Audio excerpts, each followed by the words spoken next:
Now, Ben, we've got this video. Ben Swann, he's leaving his hit TV show in Fox in Cincinnati that's become a national sensation. I know we carry all this stuff at Infowars.com.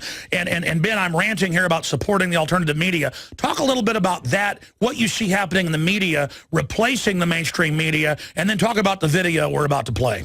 Well, I think you're making some really good points there, because the bottom line is that you're watching this steady erosion of viewership and listenership to typical mainstream media. And yet the average person is still very much under the impression that this is all there is out there. The internet, as you pointed out, you have all these internet, protection bills for intellectual property like SOPA and PIPA and CISPA and international treaties like ACTA.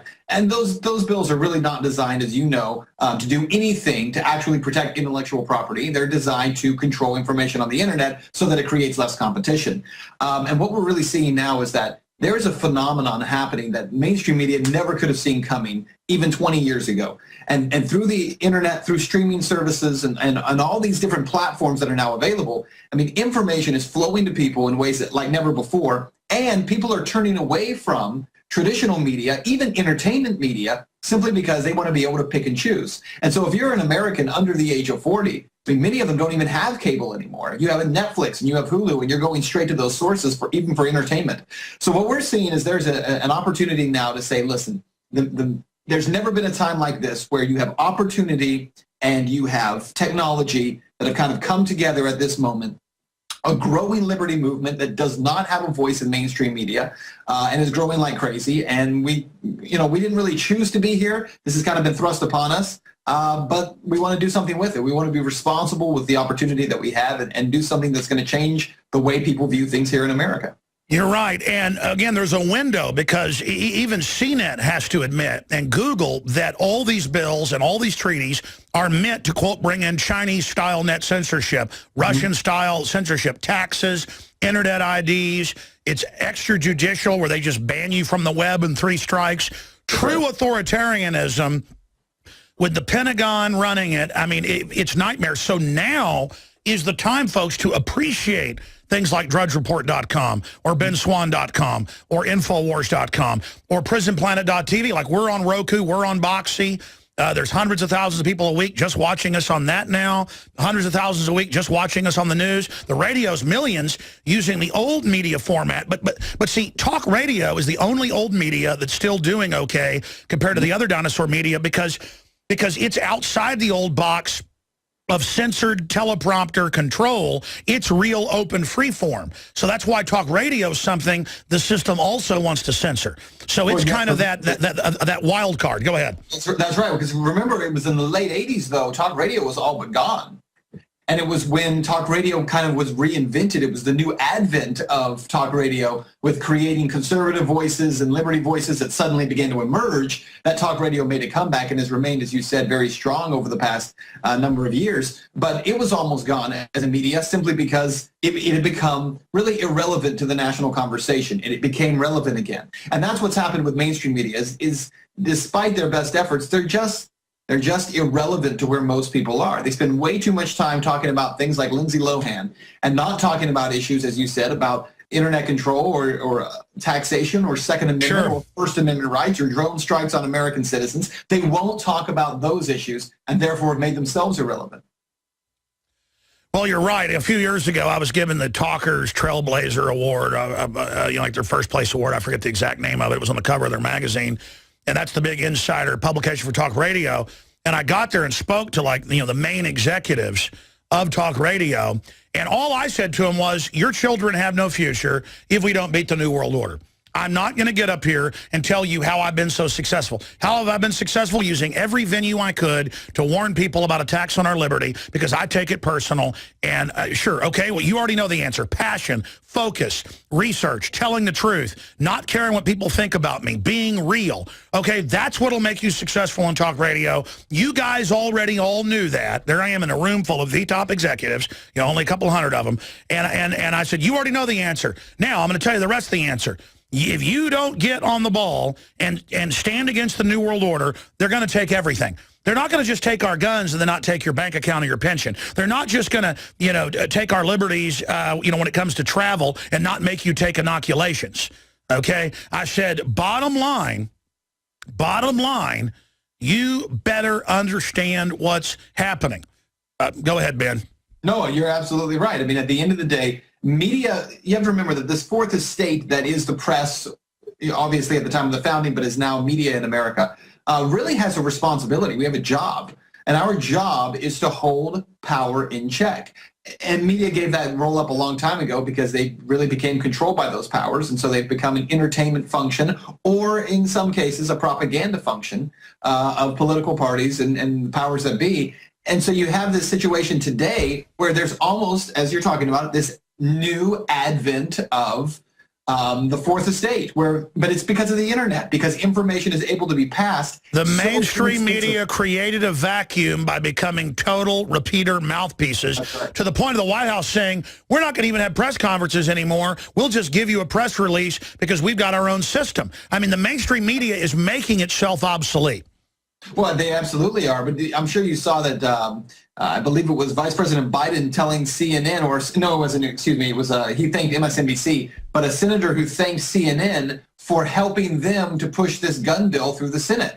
And thanking them for spending, I guess, 2 days of covering this and trying to really make this case on behalf of the White House. When instead it should be CNN that's standing up to the White House and saying, you know, why is it that senators aren't reading bills? I know we're going to get into this in a minute, but, you know, how do you have someone like Senator Mike Lee who's standing up and saying that not one single senator has read the amendment that was issued by Joe Manchin and Pat Toomey? Not one single senator had bothered to read it. How are you all passing laws in this country that you haven't read? We're going to play that in a moment. They're not even letting them see it now. That video's up on Infowars.com. But, I mean, take Amber Lyon. She's won all these Emmys. She's going all over the world to war zones, and then she can't go to these different Middle Eastern countries where the West is in charge, running death squads, shooting men, women, and children. And then she learns, well, you didn't know, they've bought out your TV show. It's now funded by the government of Qatar, or the government of, and she found out that it turned out CNN and CNN International isn't just advertisers. The shows aren't just owned by the U.S. government. They're owned by foreign governments. And now the communist Chinese say, you can't release Red Dawn, remake with us in it. And by the way, you've got to re-edit World War Z. You can't show outbreaks in China when it's about outbreaks everywhere. So it's not just the globalist now, it's even foreign countries. We're wide open. I mean, America is like a giant whorehouse, and they've already sold us out like we've got to, go into a bedroom with the New World Order. And I got news for you. You're not selling me out, okay? Go ahead. No, you're absolutely right. And that's the issue that I think people have awakened to. That they're not interested in it anymore. I think anyone who's awake at all is saying, listen, we understand that none of this is legitimate. That what media is telling us, they're just propaganda wings of either political parties or governments. When you have Secretary of State at the time, Hillary Clinton, talking about the fact that the CCTV out of China and that Al Jazeera TV and that Russia Today RT were really, as she was describing them, like effective propaganda tools on behalf of their governments, saying our media here isn't effective enough as a propaganda tool, and so we need to actually be investing in state media in the United States. And you're thinking, I thought they were pretty effective. I mean, I thought CNN was pretty good at putting out this message on their behalf, but apparently not good enough in her mind. But what I think they're really saying is that we can't have the alternative voice to it. And that's why right now is a time like no other, and I know you know this, Alex, but it's a time like no other in American history, where information is here and the technology is here to get messages out to the masses. But the only way that happens is if people get behind it and support it and make it happen, just like folks have supported you for a long, long time. Absolutely. What we're saying here to the listeners, I know most of our listeners get this, but there's people that kind of passively listen by the millions. You either get active or become slaves. And we've got a chance to win this because the globalists know, because a large portion of the public are like zombies, that allows them to take over.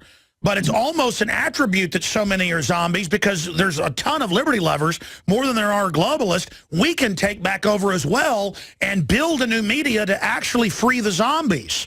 And I mean, the general public is becoming zombie-like. We're going to go to break and come back and play your video piece. But first, since you mentioned it, here is the video of Senator Mike Lee saying nobody has read the bill. Treason alert. Dems try to move gun bill forward without allowing senators to read it. Obamacare repeat. Senators not allowed to read the bill prior to cloture. Here it is. Bills do not address.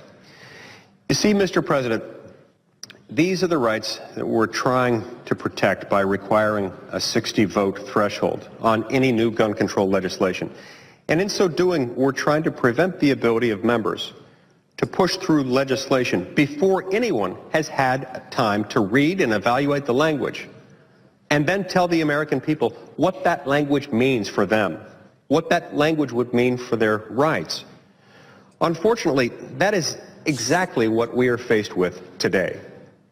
Yesterday, Senators Toomey and Manchin announced a new proposal that's widely expected to replace the current language on the background checks in this bill. And yet, as of this morning, as of this very moment, not a single senator has been provided the legislative text of that very provision. Because the background check measure is the centerpiece of this legislation, it's critical that we all know what's in the bill before we vote on it. Ben, I mean, more importantly than even talking about reading the bills, and that's obviously central, they're disingenuous. The Democrats are all on record saying they want to register to confiscate. It's not like that's a secret. That's right. Well, and it's the Dems are very clear on what they're doing, but the Republicans are too. Listen, Mike Lee, Rand Paul, Ted Cruz, all three senators had originally said that they were going to do what? They were going to filibuster this issue the same way they did with the nomination of John Brennan in order to bring this information to the American public. That 13-hour filibuster, by the way, on drones, we did a piece on this. There was a 50-point swing in American opinion on the right of the president to kill U.S. citizens overseas with drones who were suspected of terrorism, a 50-point swing within 2 weeks after that filibuster. And so they were threatening to do the same thing again here. And it was Republicans, 16 Republicans, who actually prevented that filibuster from taking place. Absolutely. All of them. Again, that's why they're so afraid of it. If one senator stands up, if one good man... we need every good person to come to the aid of liberty in our country right now, because it shows we have power. We have the right on our sides, but we're in a sea of deception where nobody will stand up. And that's why I commend you leaving your lucrative job at Fox to go start your own operation or go somewhere else to have freedom, Ben, because that's what's going to happen. It's like Bongino, that, top of the Secret Service, leading details, a star in it, leaves because of the collectivism. When Obama was sitting there brainwashing children about how great communism is, he just couldn't do it anymore and quit. And it's that decision, saying, no, we're not going to be part of this lie with you, that will lead the sheep out of bondage. Well, I think that's where we're at. We really want to be able to be a voice, as I mentioned, that's speaking truth to people and speaking truth to power. And that's where it's not just us, as you mentioned. You need people all over the nation. Absolutely. Ben Swann, stay there. Going to break. Coming back.